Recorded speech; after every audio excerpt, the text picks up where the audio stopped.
حضرت ابو بکر رضی اللہ تعالی عنہ کی حضور صلی اللہ علیہ وآلہ وسلم سے ملاقات ہوئی تو انہوں نے عرض کیا، اے محمد، قریش جو کچھ کہہ رہے ہیں کیا وہ صحیح ہے کہ آپ نے ہمارے معبودوں کو چھوڑ دیا ہے اور ہمارے آباء و اجداد پر کفر کا الزام لگایا ہے؟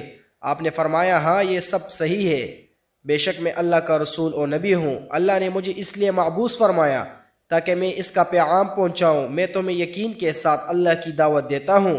اللہ کی قسم، بے شک حق یہی ہے، اے ابو بکر، میں تم کو ایک اللہ کی دعوت دیتا ہوں جس کا کوئی شریک نہیں ہے، اس کے سوا کسی کی عبادت نہ کرو اور ہمیشہ اس کی اطاعت کرتے رہو۔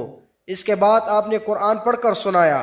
حضرت ابو بکر رضی اللہ تعالی عنہ نے نہ اقرار کیا اور نہ انکار، اور اسلام لے آئے اور بت پرستی چھوڑ دی اور اللہ کے شریکوں کو بھی چھوڑ دیا اور اسلام کی حقانیت کا اقرار کر لیا، اور ایمان و تصدیق کے ساتھ حضرت ابو بکر رضی اللہ تعالی عنہ واپس ہوئے۔ دوسری روایت میں آیا ہے کہ حضور صلی اللہ علیہ وآلہ وسلم نے فرمایا کہ میں نے جس کو بھی اسلام کی دعوت دی وہ ضرور ہچکچایا اور تردد میں پڑے اور کچھ دیر سوچ لینے کے بعد اسلام کو قبول کیا۔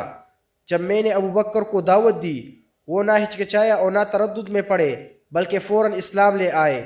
لہٰذا بہت سے راویوں نے ذکر کیا ہے کہ حضرت ابو بکر اسلام لانے سے پہلے ہی حضور صلی اللہ علیہ وآلہ وسلم کے ہر وقت ساتھ رہنے والے تھے اور اچھی طرح سے آپ کو جانتے تھے کہ حضور سچے و امانت دار ہے اور عمدہ طبیعت و بہترین اخلاق کے مالک ہے۔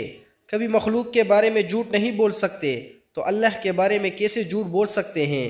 لہٰذا جو ہی حضور نے ان سے یہ بات ذکر کی کہ اللہ نے ان کو رسول بنا کر بھیجا ہے، انہوں نے فوراً اس کی تصدیق کی اور ذرا برابر بھی نہ ہچکچائے اور نہ تردد کی۔ بخاری شریف میں حضرت ابو درداء رضی اللہ تعالی عنہ سے منقول ہے کہ ایک مرتبہ حضرت ابو بکر اور حضرت عمر رضی اللہ تعالی عنہ میں کچھ جھگڑا ہو گیا تو حضور نے فرمایا، اللہ نے مجھے تمہارے پاس بھیجا تھا۔